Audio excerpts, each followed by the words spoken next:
Okey, jangan komen kalau gitu. Ya.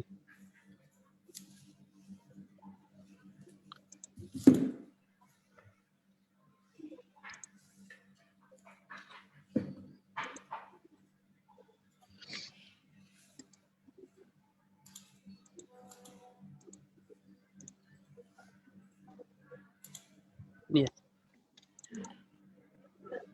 Selamat petang. Selamat petang Cik Rizal. Okey, boleh.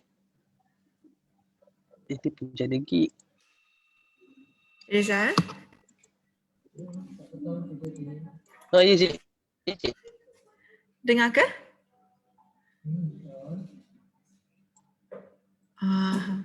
Okey, kita ada masalah lain Sekejap, di cik. sini. Saya betulkan sekejap. Cik. Dengar cik.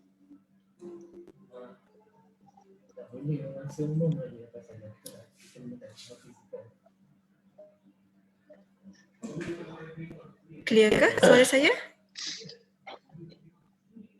Okey. Saya tak pasti Cik Rizal dengar ke tidak suara Clear. saya. Okey, clear. Cuma suara Cik Rizal yang saya dengar sekarang dia macam putus-putus Allah, sikit. semoga line elok. Semoga okey lah. Okey, tajuk kita okey ke? Okey, insyaAllah. Okey. Ya, okey, seperti yang kita tahulah, tajuk kita petang ni berkenaan Okey, dengan skim dengar. pekerjaan sendiri kan?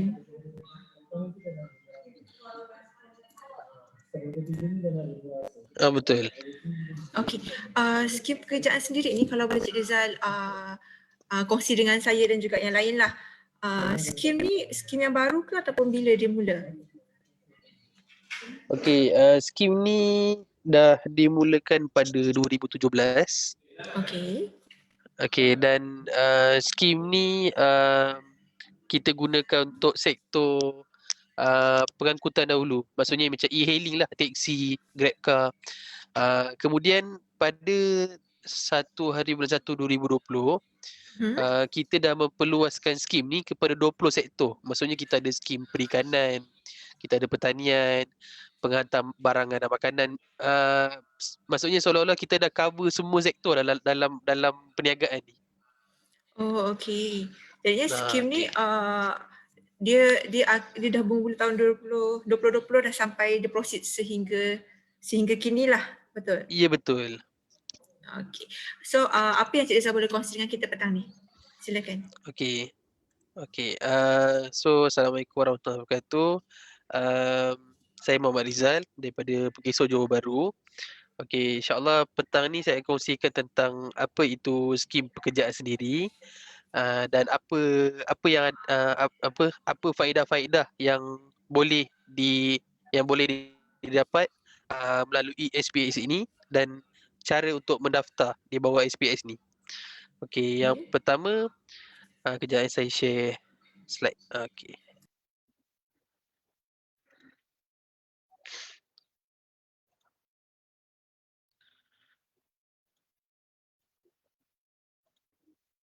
Okey, Cik Ain nampak Cik Ain slide.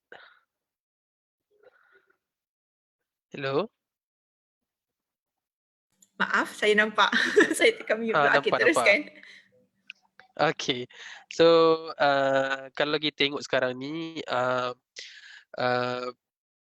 untuk SPS ni, sekarang ni kita fokus kepada untuk tahun ni lah. So, maksudnya selepas berlakunya COVID-19 ni, kita sekarang ni fokus kepada rider-rider Foodpanda dan GrabFood ataupun yang membuat penghantaran makanan ni lah. Sebab sekarang ni kita tengok banyak berlaku kemalangan di sekitar di kalangan orang-orang rider-rider Foodpanda dengan GrabFood ni. So disebabkan tu SPS ni kita tubuhkan untuk tolong orang OBBS ataupun orang berinsurans yang mendapat yang ada pendapatan sendiri yang mendapat pendapatan yang rendah lah, contoh yang dia tak mampu ambil insurans luar, so dia boleh So dia boleh ambil insurans daripada SPS ni. And then kalau Cik Ain tengok ataupun kalau tuan-tuan perempuan tengok, kita ada 20 sektor yang merangkumi di bawah SPS ini. So inilah kalau tuan-tuan perempuan boleh tengok, kita ada pengangkutan barangan dan makanan, kita ada perniagaan online. Memang kita dah cover semua jenis sektor lah dalam perniagaan. So apa-apa jenis perniagaan yang enterprise, dia majikan tu dia boleh mencarum diri dia bawah SPS ini.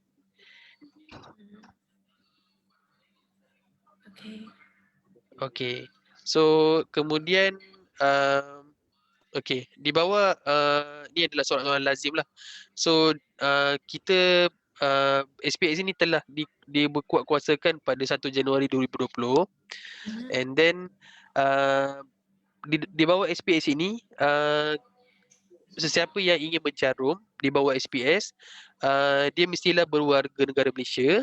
And then dan dia perlulah ada apa-apa pekerjaan sendiri.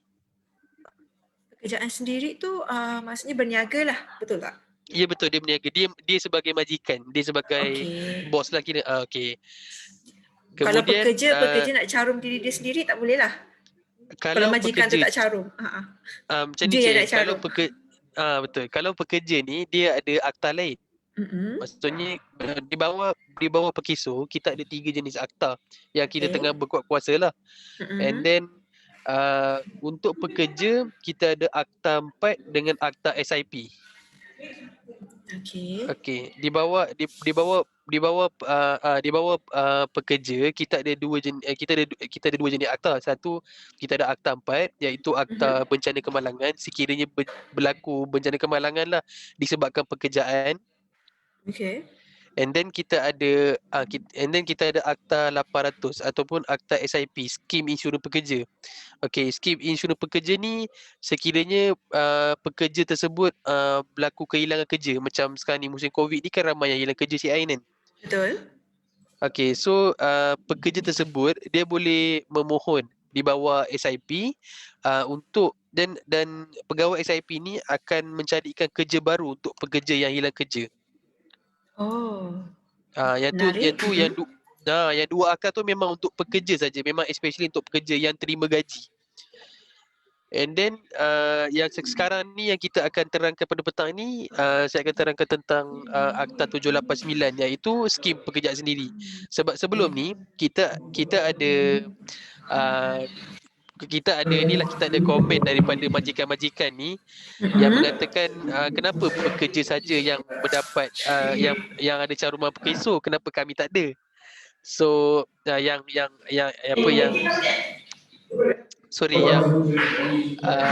majikan-majikan ni lah yang minta pendapat tu. So disebabkan ada soalan-soalan macam tu, so kita tubuhkan skim ni dan di bawah skim ni majikan pun boleh mencarum diri dia bawah skim ni. Clear. So clear. And then untuk dokumen-dokumen yang diperlukan untuk buat pendaftaran SPS ni, kita perlukan kad pengenalan.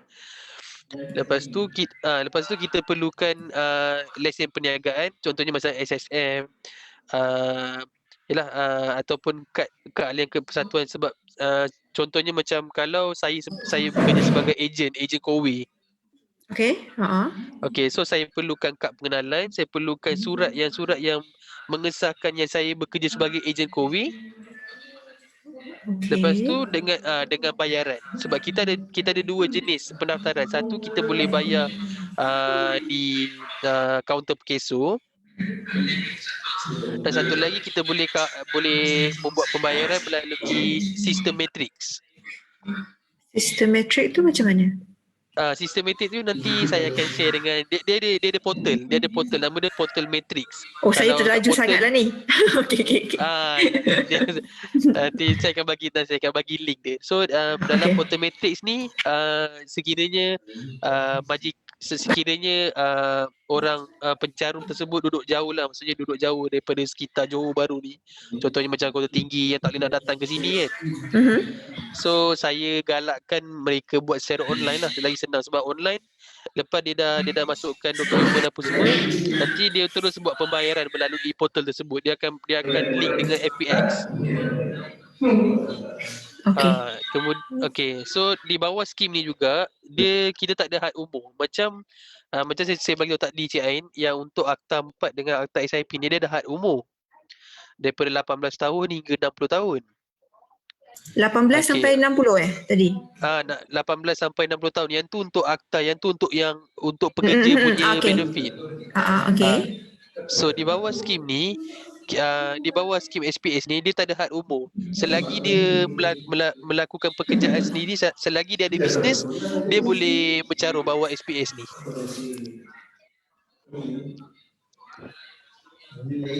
Kalau macam yalah budak-budak sekarang kan advance kan, which is dia time sekolah pun dia dah buat bisnes. Kalau macam tu macam mana? Dia tak ada masalah Cik Ain. Dia tak ada had Boleh umur. juga. Memang dalam boleh juga. Contohnya macam budak form 3 lah umur 15 tahun dia buat perniagaan online. Okay, kalau macam tu dia boleh mencarum diri dia bawa SPS ni. Dia memang kita nak bantu, dia tujuan utama yang untuk SPS ni kita nak bantu orang yang betul-betul tak ada insurans. Macam yalah, kalau nak ambil insurans luar kan dia perlukan duit yang banyak kan. So kita suggest lah ya, sebab plan yang ada di bawah SPS ni memang plan yang telah diutuskan di parlimen. So kita akan mengikut plan ni, dia mengikut kadar gaji kita. Okay. So so di bawah skim ni, di bawah skim SPS ni kita ada 4 jenis plan ataupun 4 jenis skrim. Yang kalau kita tengok dekat skrin ni, kalau untuk yang plan pertama, untuk gaji anggaran yang sebanyak RM1,050, so dia ada bayaran bulanan dengan bayaran tahunan. Okey, untuk bayaran bulanan dia kalau yang paling murah lah. Kalau yang paling murah plan pertama bulanan RM13 10 and then setahun RM157 20 sen. So mereka ada kalau pilihan untuk bayar sama ada betul. secara bulanan ataupun terus kepada tahunan lah. Yang boleh bayar langsam setahun. Ya betul Cik. Ya betul Cik Ain. Sebab nanti dalam sistem matrix tu untuk apabila pencarum dia nak mencarum untuk SPS ni, dia boleh pilih dia nak bayar untuk berapa bulan sekali. Maksudnya dia boleh bayar 3 bulan sekali ataupun dia terus boleh bayar 6 bulan sekali. Dia ada option tu atas pendapatan dia.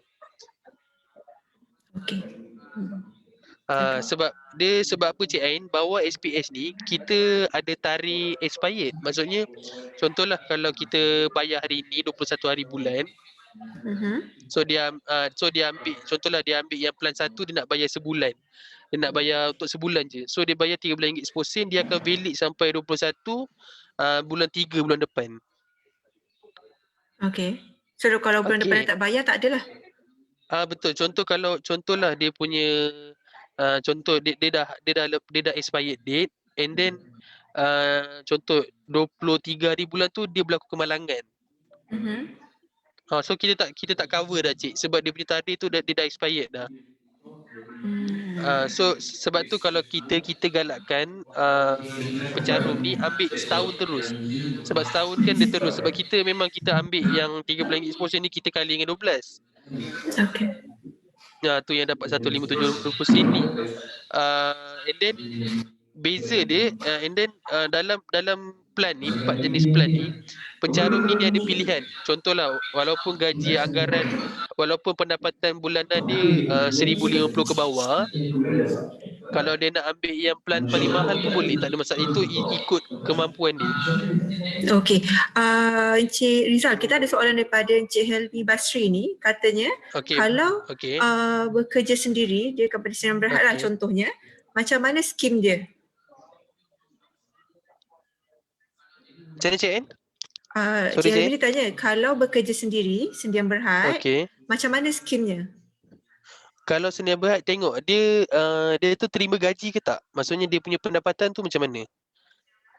Kalau pendapatan tu dia ada berdasarkan slip gaji ataupun memang dia dah ada fix salary setiap bulan, yang tu kita tak iktiraf sebagai, kita takkan daftarkan dia bawa SPS. Okey, so maksudnya dia nak cakap dia tak ada slip gaji tak jugalah. Maksudnya macam mana tu nak Okey, kalau sendi berhad ni cik, dia kena declare dengan Akta 4. Dia dah berlainan akta dah tu. Sebab yang ni kita fokus on enterprise saja. Oh, maksudnya yang untuk skim SPS ni adalah untuk company mikro yang betul-betul di bawah pendapatan, contoh mikro dan juga penjaja, kalau yang mengikut definisi PKS adalah 300,000 ke bawah dengan dengan betul. pekerja kurang daripada 5 orang. Macam tu lah kalau ikut definisi mikro betul. lah. Betul. Okey. Sebab kita punya term tu enterprise. Kalau sendian berhad tu dia dah ke akta 4 dah, dia dah ke akta pekerja dah.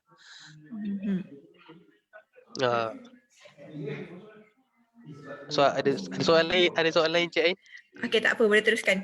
Kita kalau ada soalan lain. Okey, boleh tak ada masalah. And then kejap saya masukkan balik.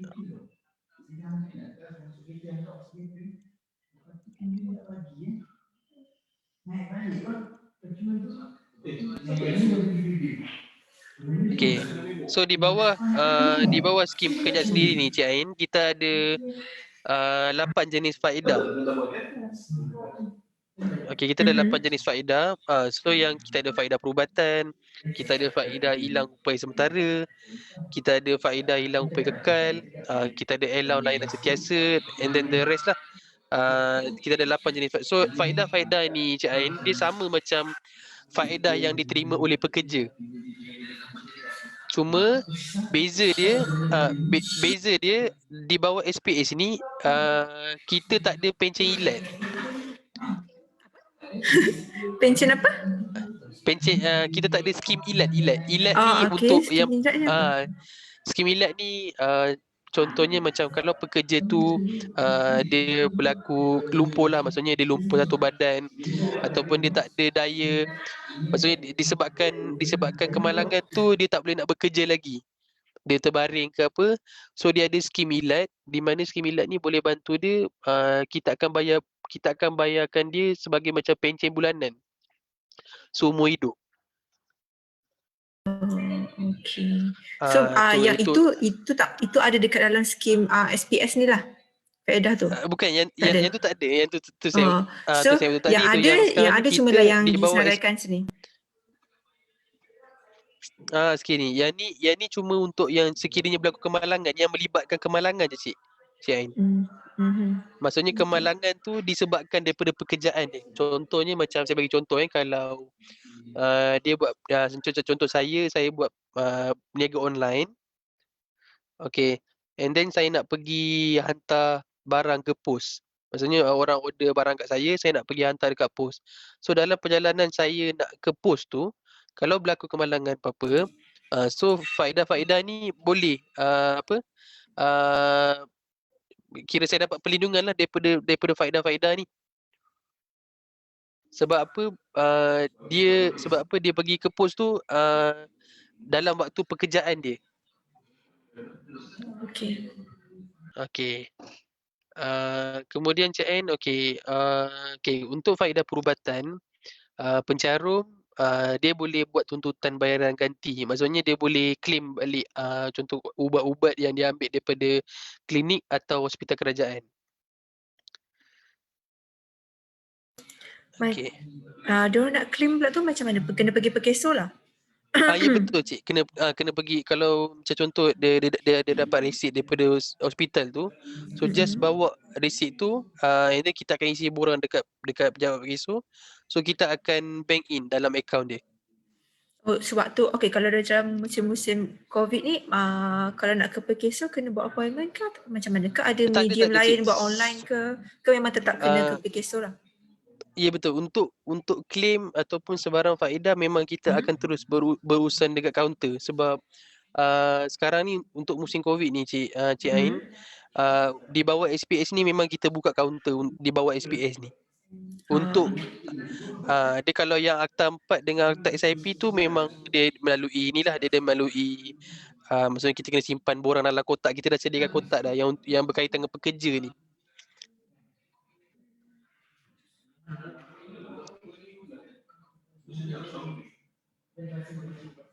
Okey Cik Ain.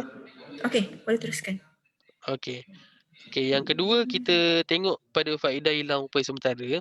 Okey, faedah hilang upaya sementara ni sekiranya contoh berlaku kemalangan, and then contohlah si A ni berlaku kemalangan, and then dia boleh claim MC dia uh, di Perkeso. Okay, and then syarat dia kena ada 4 hari cuti sakit dari termasuk hari kemalangan tu. Contohnya kalau dia MC untuk sebulan Cik Ain kadar bayaran yang kita akan beri kepada dia yang minimum RM30 and then yang maksimum RM105. Yang ni ikut plan yang dia ambil. Kalau dia ambil yang plan pertama tu, so dia boleh claim sehari RM30. Itu yang paling minimum lah. Kalau dia ambil yang plan paling mahal yang sebulan RM49 tu, so dia boleh claim sehari MC sebanyak RM105.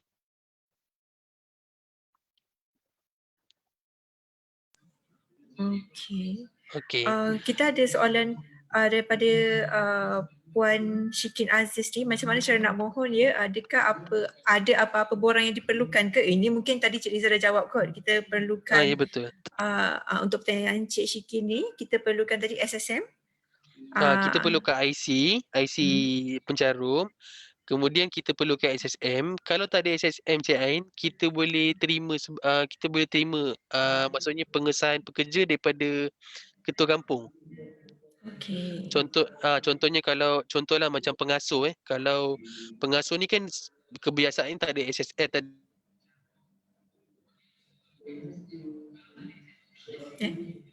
Cik Riza di sana? Lain Cik Riza sangkut ke?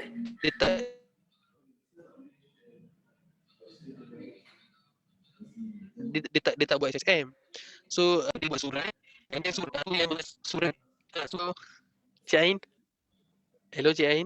Hello. Okey, Cik Riza kena saya rasa Cik Riza kena ulang bermula daripada pengasuh tadi. Cik Ain sekarang dengar ke? Okey, sekarang saya dengar. So, tak apa, kita faham masalah lain ni. Okey, saya faham. Okey, untuk yang pengasuh tu Cik Ain, contohnya macam pengasuh ni kan kebanyakan ni tak ada SSM. Okay. So, kita untuk yang tak ada SSM ni, kita minta surat pengesahan daripada ketua kampung. Maksudnya daripada ketua kampung untuk mengesahkan dia sebagai dia buat pekerjaan, maksudnya dia buat inilah aktiviti perniagaan pengasuh ni. So kalau contoh macam sekiranya puan tadi yang tanya soalan ke saya, kalau contoh dia ada buat bisnes kecil-kecilan ke, contoh berniaga goreng pisang ke apa, jadi kalau dia tak ada SSM, so another option is dia boleh minta surat pengesahan dia. Okey, boleh. Okey, rasa menjawab ke soalan Cik yang itu 3 benda Okey, so saya sambung boleh. Okey. And tadi kita dah ceritakan tentang faedah hilang upaya sementara. Okey, sekarang ni kita tengok kepada faedah hilang upaya kekal. Okey, kalau hilang upaya kekal ni sekiranya berlaku kemalangan dan disebabkan kemalangan tu terdapat kecacatan anggota. And then kita akan membuat bayaran maksudnya kita pencarum tu dia boleh mendapat faedah secara berkala, iaitu sekiranya kecacatan tu melebihi 20%. Ni saya akan tunjuk dekat sini Cik dia punya contoh. Sekejap contoh.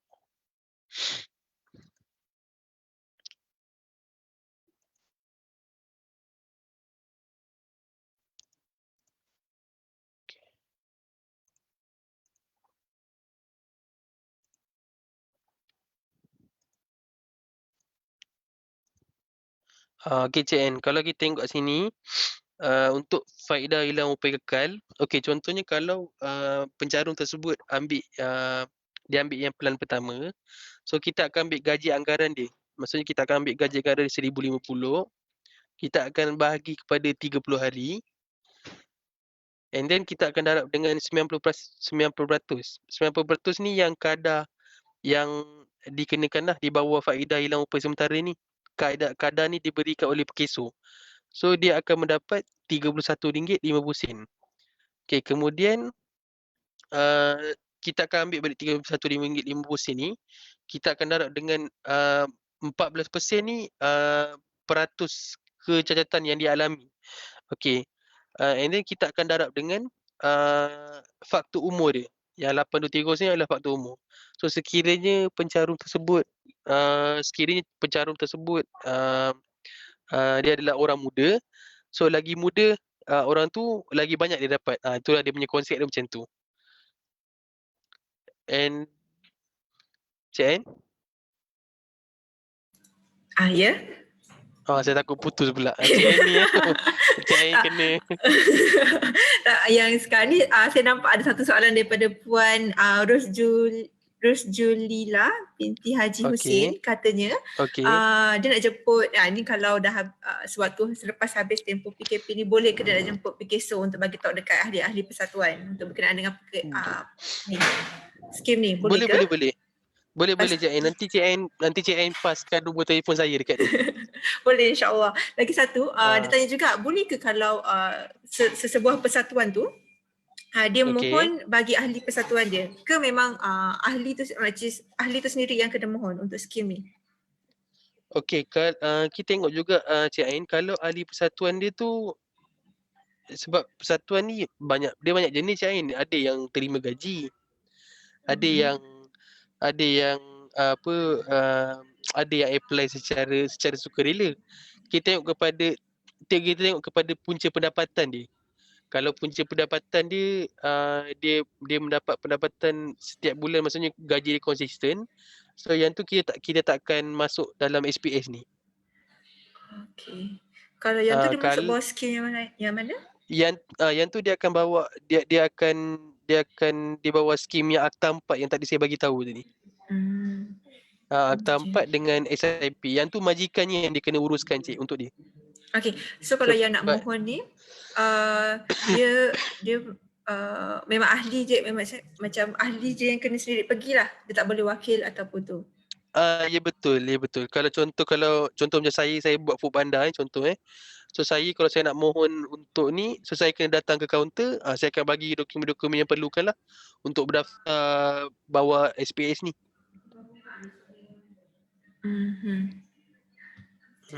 Puan Ros Julia dan dia tanya lagi, permohonan sendiri kena ke pejabat PKSO yang berdekatan, atau boleh ke bagi pihak persatuan mohon bagi ahli persatuan, atau pemohon sendiri kena pergi ke pejabat PKSO? Ini kita boleh buat online tadi. Boleh, online pun boleh buat, tapi seeloknya lah, sebab kalau untuk pendaftaran pertama, kalau dia duduk dekat sekitar Johor Bahru, kita galakkan dia datang ke kaunter sebab nanti kita akan bagi penerangan lagi detail. Okey. Tapi kalau dia nak buat secara online, kalau dia nak buat secara online pun boleh. Maksudnya yang nanti saya akan share dia punya link matrix tu, so dia kena buat pendaftaran kat situ, and then dia kena buat pembayaran dalam portal matrix tu. Okey. Adakah kalau orang yang pergi kaunter, dia boleh contoh macam the first man dia bayar dekat kaunter, the second one boleh ke dia bayar secara online? Boleh, tak ada masalah. Sebab tu kita galakkan mereka ni Cik Ain untuk datang kaunter. Nanti kita akan bagi link terus. Dia punya password and dia punya email tu. Lepas ni kalau dia nak renew balik dia punya caruman tu, so dia boleh terus bayar through online. Okey.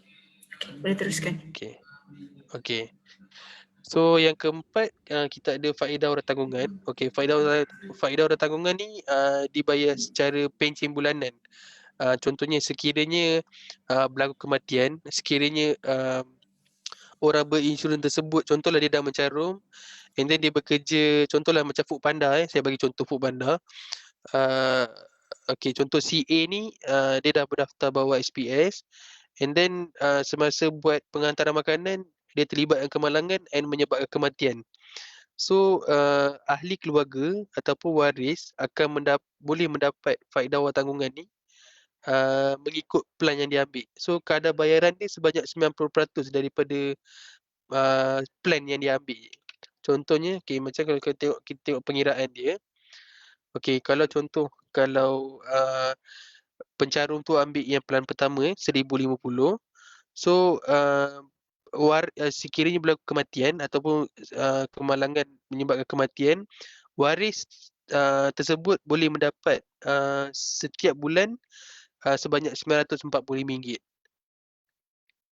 Okey, kalau yang paling mahal pula, kalau dia ambil yang plan 4, so kita akan ambil sebanyak 3950 ni, kita akan darab dengan 90%. So setiap bulan waris dia boleh mendapat 3,500 setiap bulan seumur hidup. So orang ni untuk faedah orang tanggungan, orang-orang yang layak adalah balu, anak atau ibu bapa, adik-beradik, datuk nenek dan sebagainya yang yang waris-waris yang terdekat dengan pencarum tersebut. Yang dekat dalam slide ni yang 60%, 40% ni apa tu? Okey, dia macam ni Cik Ain. Contoh macam si balu ni okey, contoh berlaku kematian, contohlah balu tu mendapat RM1,000 sebulan daripada pencen tadi tu. Okey, dia dapat RM1,000 sebulan. Okey, sekiranya dia ada anak yang bawah daripada 21 tahun, so daripada RM1,000 tu 60% daripada RM1,000 tu akan pergi ke balu, and then 40% daripada RM1,000 tu akan pergi ke anak tersebut sehingga 21 tahun. Maksudnya 600, maksudnya balu akan mendapat RM600, anak tersebut akan dapat RM400. So selepas anak tersebut dah maksudnya dah lebih 21 tahun ataupun dia dah berkahwin, dia punya portion, maksudnya 40% tu dia akan hilang portion tu. So balu tu akan dapat 60% seumur hidup. Oh, okey. Macam tu. Sekiranya kalau dia tak ada anak, kalau contohlah kalau balu tu tak ada anak, so balu tu akan mendapat 100% daripada faedah orang tanggungan ni. Okey. Saya clear. Saya harap yang lain pun clear juga. Untuk yang 40 ada InsyaAllah. persen-persen ni kan. Okey. Teruskan. Betul. Okey cik. And then yang kelima, kita ada airline layanan sentiasa. Okey, airline layanan sentiasa ni sekiranya berlaku kemalangan, contoh berlaku kemalangan dan disebabkan kemalangan tu contoh saya terpaksa terlantar di rumah ke ataupun untuk sementara waktulah untuk 3-4 bulan ke apa. So isteri saya yang menjaga saya, dia boleh mendapat allowance bulanan sebanyak RM500. So dia ada faedah tu. Okay. And then yang keenam, kita ada faedah pengurusan mayat. Okay, sekiranya berlaku kematian disebabkan pekerjaan, and then waris boleh datang ke Pekeso, bawa sijil kematian tu. Lepas tu dia boleh buat tuntutan sebanyak RM2,000 di bawah faedah pengurusan mayat ni. Selalunya kalau tuntutan ni, tempoh ambilan masa proses dia tu berapa lama? Okey, dia untuk tempoh proses ni Cik Ain, kalau dia cukup dokumen yang kita minta ni cukup, dalam masa 3 hari atau seminggu dia dah boleh tuntut faedah apa yang dia nak. Oh, setiap faedah ni ada dokumen-dokumen dia lah. Betul? Ya betul. So nanti untuk buat tuntutan, dia akan datang ke kaunter Pekeso. Dia akan isilah borang tuntutan faedah tu. So dekat borang tu kita akan minta dokumen-dokumen apa yang perlukan. Contoh macam yang melibatkan medical report. Kalau berkaitan dengan pengurusan mayat ni, kita minta sijil kematian. So kalau dah cukup dokumen ni Cik Ain, so proses dia kalau dah cukup dokumen, dalam 3 hari hingga seminggu dia dah boleh dapat, dia boleh claim tuntutan dia. Untuk faedah-faedah yang tadilah yang dah disenaraikan, betul? Betul, sama je, semua faedah sama, dia punya prosedur sama je. Betul. Okey. Kalau cukup dokumen 3 hingga 7 hari. Okey, kalau sekiranya berlaku kekurangan dokumen ke apa, so kita akan menghubungilah pencarum tu untuk kemukakan dokumen-dokumen yang perlukan. Okey. Puan Rusjulila ni tanya lagi Encik Rizal. Dia tanya soalannya, kalau saya boleh utarakan kat sini, jika dahulu bekerja dan mencarum pekeso dan telah berhenti kerja, bekerja sendiri, adakah pengurusan maya ini masih dapat? Okey, dia tengok pada situasi Cik Ain. Kalau maksudnya kalau dia contohnya macam sebelum ni saya kerja dekat company A. Okey, kemudian saya tak bekerja lagi lah dengan company A. Sekarang ni lepas tu saya buat perniagaan sendiri.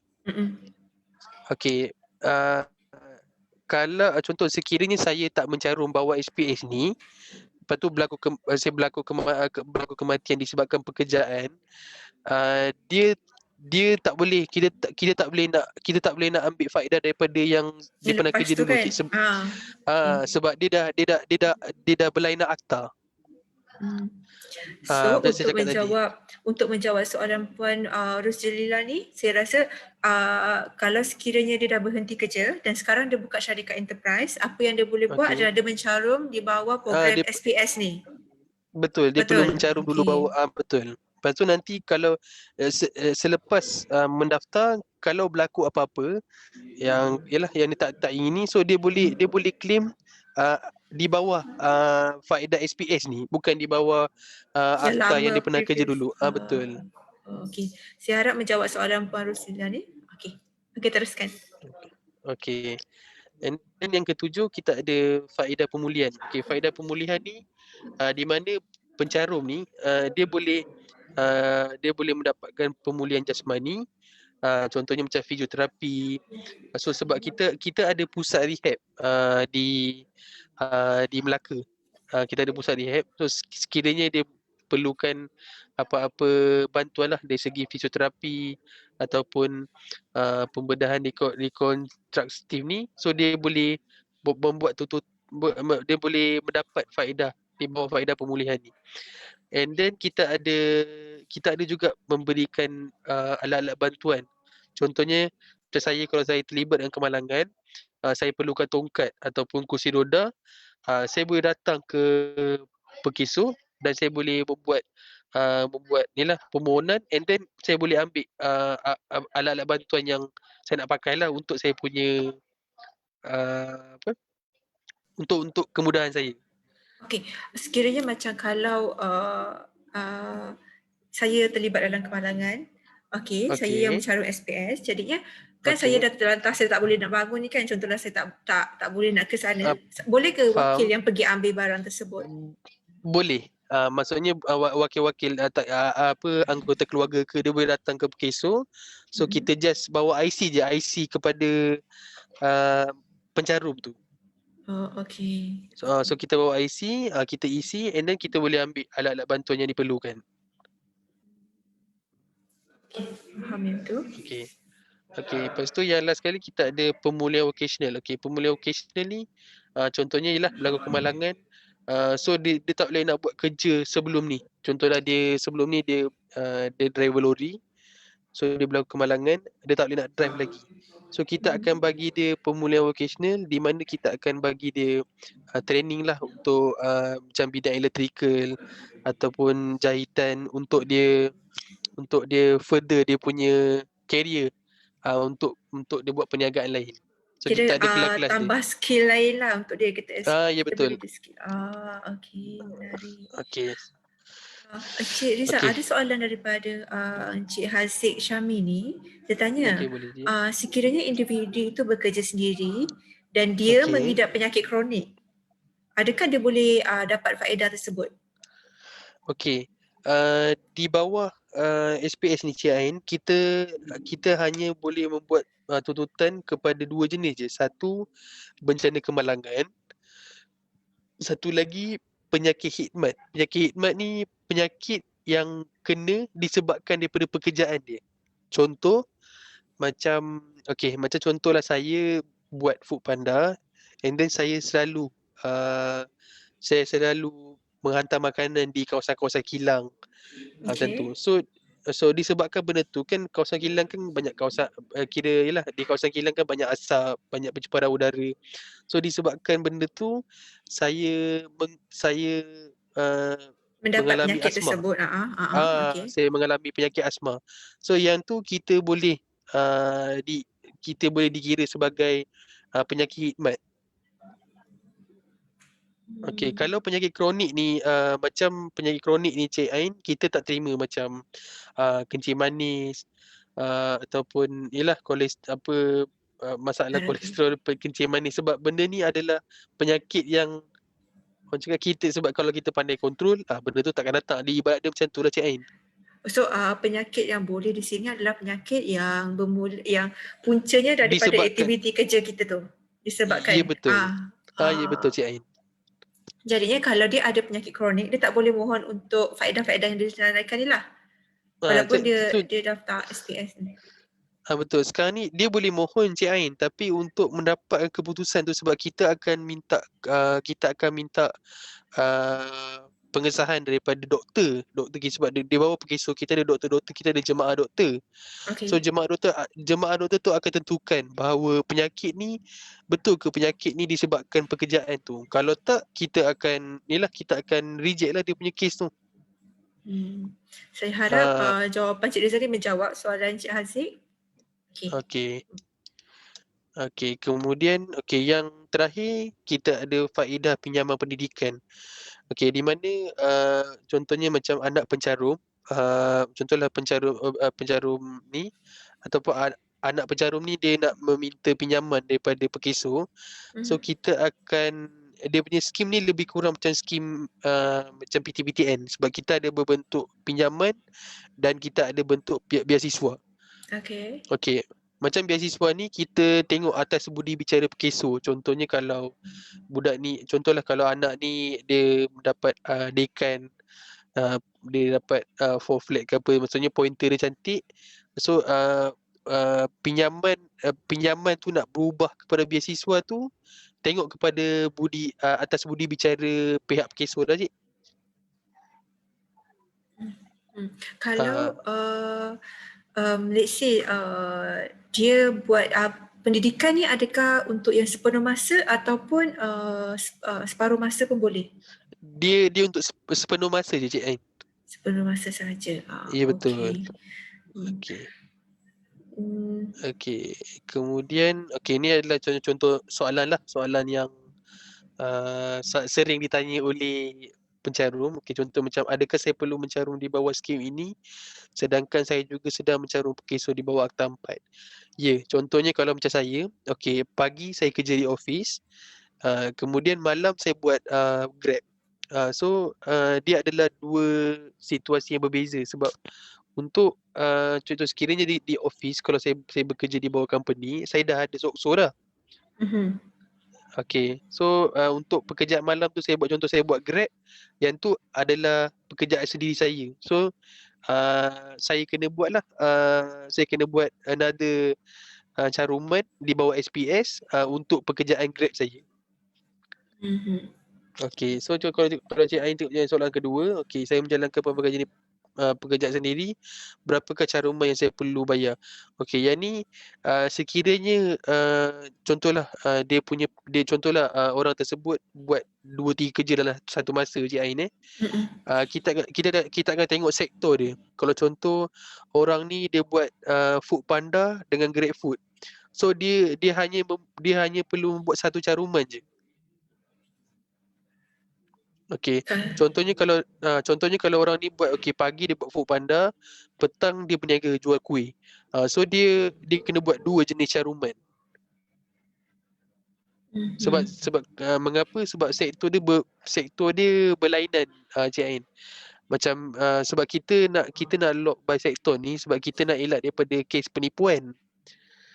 Sebab setiap kali buat tuntutan, kita perlukan report polis daripada pencarum tu. So kita akan tengok betul tak kemalangan yang dia kena ni disebabkan daripada pekerjaan dia. So kita akan relate dengan sektor dia.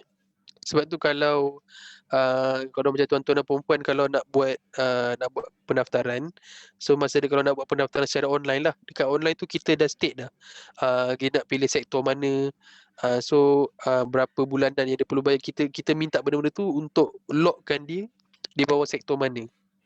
Sektor yang disenaraikan, sektor tersebut adalah 20 sektor yang disenaraikan tadi tu, betul? Ya betul, betul Cik Ain.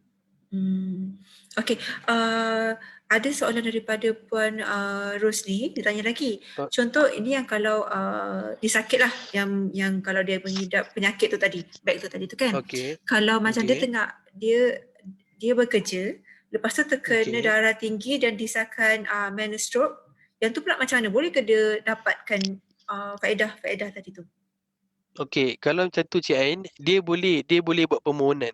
Dia boleh buat permohonan tuntutan faedah, dan kita akan tengok sebab apa-apa keputusan tuntutan faedah ni Cik Ain, kita akan tengok based on report daripada jemaah doktor. Sebab yang mengesahkan dia ni mendapat faedah ke tak, jemaah doktor yang akan buat pengesahan tu. Sebab nanti contohlah berlaku macam Cik Ain cakap tadi, dia mengidap penyakit disebabkan pekerjaan. So kita akan so jemaah doktor akan membuat inilah masa dia akan ambil statement daripada pencarum tersebut. So berdasarkan statement tu jemaah doktor akan buat keputusan lah bahawa dia ni bahawa pencarum ni betul ke dia terlibat dengan penyakit ikmat atau tak. Saya harap menjawab soalan pertanyaan Puan Ros. InsyaAllah. Okey. Saya rasa itu je lah Cik Ain yang saya nak sampaikan. So kalau ada apa-apa soalan boleh kemukakan kepada saya. Saya tertinggal satu soalan ni daripada Encik Helmi Basri. Dia kata yang tadi soalan berkenaan dengan company Sdn Bhd tu, Encik Rizal. Soalan dia kalau bekerja ada kala akta mewajibkan Sdn Bhd. Yang mewajibkan Sdn Bhd tu adalah di Akta 4, betul tak? Kalau yang saya faham. So maksudnya mungkin Cik Rizal ni dia kena faham bahawa untuk top pada petani adalah berkenaan dengan skim pekerjaan sendiri. Betul. So kalau sebab yang saya berhadi Akta 4, betul? Ya betul. Betul. Sebab tu saya sebelum saya mulakan saya mention yang di bawah Perkeso ni kita ada 3 jenis akta. So akta yang kita nak bentangkan sekarang ni untuk yang bekerja sendiri saja. Yang kalau yang untuk sekiranya orang tersebut bekerja di bawah company ke apa, yang tu majikan dia yang uruskan dia punya Perkeso tu, dia punya sokso dia. Encik Rizal boleh tunjukkan balik semula 20 sektor yang tadi? Okey, boleh. Ada yang terlepas pandang yang baru masuk ke, yang baru tak lihat masa awal-awal tu kan? Perkhidmatan profesional ni macam mana Cik Rizal? Mungkin boleh terangkan sikit? Boleh Cik.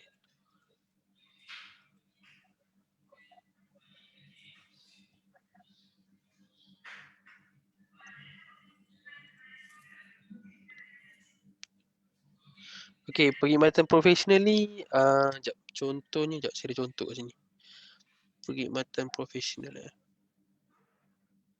okey, perkhidmatan profesional ni kalau Cik Ain tengok okey, contoh-contoh dia lah macam peguam, perakaunan, dia ada own dia punya office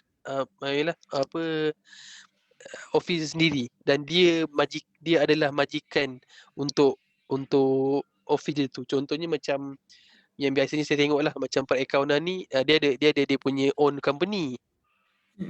Macam dia buat account company orang lain dekat rumah dia sendiri, yang tu dia boleh apply lah untuk skim ni, betul? Ya betul Cik Ain. So, yang kan macam untuk audit ni kan kita ada internal dengan external.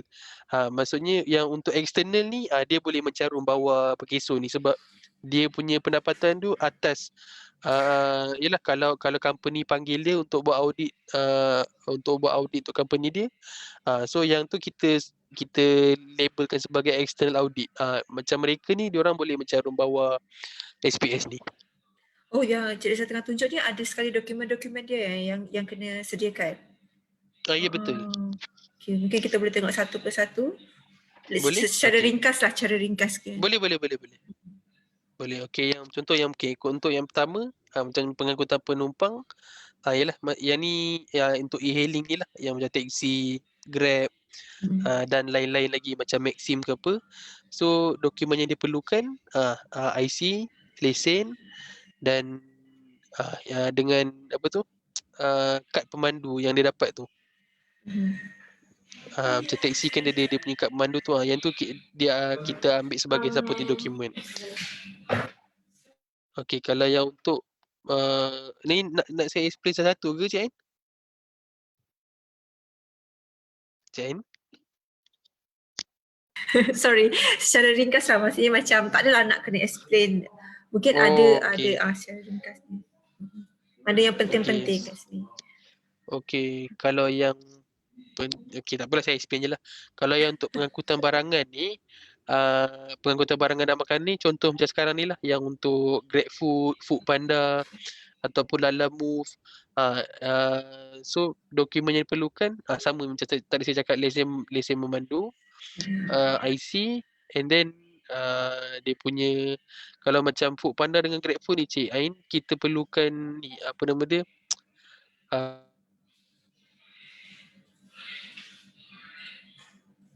Cik Rizal masih di sana? Saya masih di sini tidak mendengar suara Cik Rizal. Dia kan dekat dia punya application tu kan ada dengar Cik Ain? Dengar. Okey, tak apa, dia macam mengganggu. Dia tak kasih Cik Rizal cakap mungkin. Tak apa Cik Ain, nanti saya akan bagi apa tu, slide ni dengan Cik Ain. Saya akan email ke Cik Ain. Nanti Cik Ain boleh apa orang cakap, boleh berkongsi. Itulah saya pun baru nak tanya, boleh ke macam maklumat yang macam ni kan saya boleh dapat dah boleh dikongsikan? Boleh, tak ada masalah, sebab yang ni di dalam slide saya ni dia memang detail, semua maklumat dah ada dah. Nanti saya akan share dengan Cik Ain. Nanti Cik Ain boleh agihkan kepada siapa yang nak slide ni. Tadi Cik Rizal bagi tahu yang dekat bahagian pertanian tu, yang saya tengok dia kena ada berdaftar dengan agensi. Jadinya kalau dia tak berdaftar dengan agensi tu macam mana? Dia kena cari agensi jugalah yang membuktikan dia menjalankan pertanian, aktiviti pertanian. Macam tu ya? Pertanian. Okey. Kalau macam ni, kan untuk pertanian kan kita ada apa Cik Ain, yang kita ada pertubuhan, contohnya macam pertubuhan farmer peladang, macam tu. Betul, macam pertubuhan peladang. So kalau yang peladang-peladang ni, kalau contoh dia tak ada apa-apa dokumen, so dia boleh minta dokumen tu daripada pertubuhan peladang yang mengatakan dia ni membuat perniagaan. Pertanian. Betul. So kalau yang sendiri ni pun, kalau contoh yang macam sendiri yang tak ada apa-apa dokumen, so kita boleh, maksudnya pencarum tu dia boleh mendapatkan pengesahan daripada ketua kampung. Back to kepada yang tadi tu boleh dapatkan kepada ketua kampung. Dia tidak terikat terlalu ketat di bawah dokumen yang disenaraikan ni lah. Betul, sebab kita dah lenientkan dia punya ni, Cik Ain. Sebelum ni kita memang minta SSM. So disebabkan yalah, kita pun tahu sebab bukan kebanyakan perniagaan ni ada yang buat tanpa SSM, contohnya macam pengasuh ni kan. So sebab tu kita lenientkan dia punya syarat-syarat dia. So antara kira yang paling minimum sekarang ni memang kita minta itu je lah Cik Ain. Maksudnya pengesahan daripada ketua kampung pun kita terima sebagai supporting document. Okey, saya clear yang tu.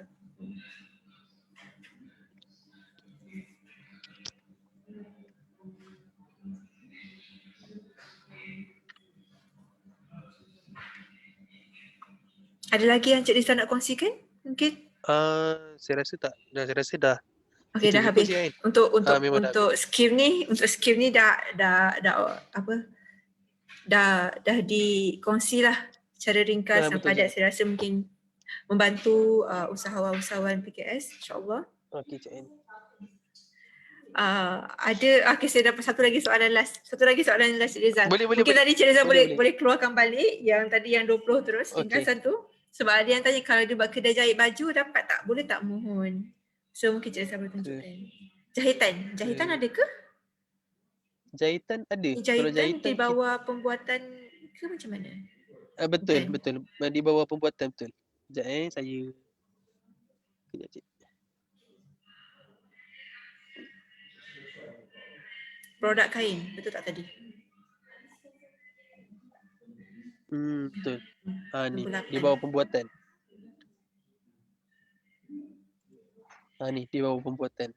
So boleh, kalau dia sebagai majikan, contohnya dia buat sendiri lah. Maksudnya dia ada di kedai repair jeans ke apa. Yang tu dia boleh mencarum bawah maksudnya nanti masa dia nak buat pendaftaran nanti, dia kena lock bawah pembuatan ni, Cik Ain. Okey. Mungkin yang betul lah yang ini kita Cik Rizal mungkin boleh kongsikan, mungkin saya boleh dalam lebih jelas lah untuk mereka lihat semua ni kan, insyaAllah. Okey Cik Ain, nanti saya share dengan Cik Ain lah slide ni. Kalau tak slide pun mungkin template untuk bahagian ni saja macam mana kan? Pun boleh, sebab dalam flyers tu kita just mention je Cik Ain, kita just mention sektor-sektor yang mana. Macam dekat slide ni, dia bagi tahu lagi detail. Maksudnya untuk sektor, contoh macam sektor pembuatan ni, apa jenis-jenis subsektor dia. Okay, so nanti kalau siapa yang berminat mungkin boleh DM dekat kita punya Facebook, saya akan kongsikan slide tersebut, slide ni, insyaAllah. Okay, boleh Cik Ain. Saya rasa itu saja untuk petang ni, betul tak Cik Rizal? Betul Cik Ain. Saya minta maaf Cik Ain ni kalau line tak apa. Kena tukar line tadi. Okay. Kepada tuan-tuan dan puan-puan, itulah, terima kasih banyak. Minta maaf kalau ada kekurangan info ke apa. Bolehlah kalau ada apa-apa pertanyaan, boleh kemukakan di FB tersebut. Nanti saya akan cuba menjawab lah apa soalan yang ingin ditanyakan. Ataupun boleh berhubung dengan nombor telefon ke? Cik Rizal boleh kongsi nombor telefon office? Pun boleh juga Cik Ain, lagi senang. Sebab nanti kalau apa-apa ada pendaftaran ke apa, kita boleh buat through WhatsApp je. Maksudnya hantar dokumen through WhatsApp, dan so kami, pihak Keso, kami akan mendaftarkan pencarum tersebut. InsyaAllah. Okay, untuk petang ni sampai itu saja. Terima kasih semua. Terima kasih Cik Rizal. Terima kasih Cik Ain. Terima kasih. Assalamualaikum.